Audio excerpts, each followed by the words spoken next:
As the only daughter of a casino magnate, I have grown up surrounded by danger and betrayal. To keep me safe, my father has raised 9 bodyguards from a young age. After I come of age, he asks me to choose one of them as my fiancé. Everyone expects me to pick Harry Hunt, the man I have secretly loved for years, but I do not after what happened in my previous life. On the day of our engagement, I was kidnapped, and my hands were pierced with poison-tipped spikes. Tortured and desperate, I called Harry for help. His response still haunts me today. Victoria, stop with these games. Your location shows you're still in the hotel suite, trying to pull these pity stunts just to keep me to yourself. Pathetic. With another woman laughing in the background, I closed my eyes and gave up. As the iron cage sank beneath the waves and the sea filled my lungs, my life ended. Then, I open my eyes and find myself back on the day my father asked me to make a choice. This time, Harry's name is the first I cross off the list. But why is he crying and begging me to marry him at my engagement banquet with Jeffrey Reed? Chapter When I saw the familiar list of names, I suddenly came to my senses. The memory of drowning still clung to me when I heard Dad's voice. Victoria, today you'll choose one of these 9 men to be your fiancé. That was when it hit me that I had been given a second chance at life. Looking at the list, I crossed out Harry Hunt's name without hesitation. Dad stared at me in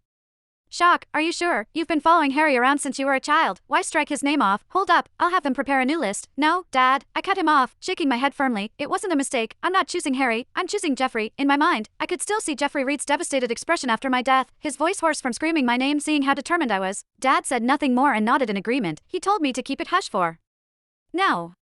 In 3 days, he would make the announcement himself at my engagement party. I left Dad's study room and walked into the villa's grand hall, where I came face to face with Harry. At his side was Ember Burke. The moment she saw me, she shrank back and hid behind him like I was a monster. Harry pulled her close and whispered, "Don't be afraid, Ember. I won't let anyone hurt you." He turned and glared at me with pure hostility. Victoria, although Ember's a scholarship student sponsored by your family, that doesn't give you the right to bully her. I froze. This was not how things had played out before. Ember lifted her red, swollen hand onto his arm and said carefully, "Harry, please don't blame him as Webb. I was born humble, so washing her clothes by hand isn't a big deal." I blinked in disbelief. I did not ask Ember to wash my clothes. That was when I realized she had been pulling the same act again, pretending to be the victim to gain sympathy. Before I could defend myself, Harry snapped, his voice cracking like a whip. "Victoria, even if you chose me as your fiancé, I would never love a woman as cruel as you." After saying that, he turned to Ember and gently caressed her hand, pity clouding his eyes. "Ember, you're not lowly at all. You're worth more than people with hearts full of malice." He cast me a look of cold disdain, and just like that, the sharp ache returned. In this life, just as in the last, Harry never believed me. Chapter Just then, a stranger suddenly lunged at me with a knife. I screamed and stumbled back in terror. Harry reacted instantly, drawing on years of muscle memory. He sprinted forward and positioned himself in front of me. He kicked the knife out of the attacker's hand before subduing him. Before I could catch my breath, Ember shrieked and collapsed, writhing in pain. Another stranger, wielding a knife, had slashed her leg. Harry hesitated for a split second before abandoning me. He rushed to her side and shielded her protectively.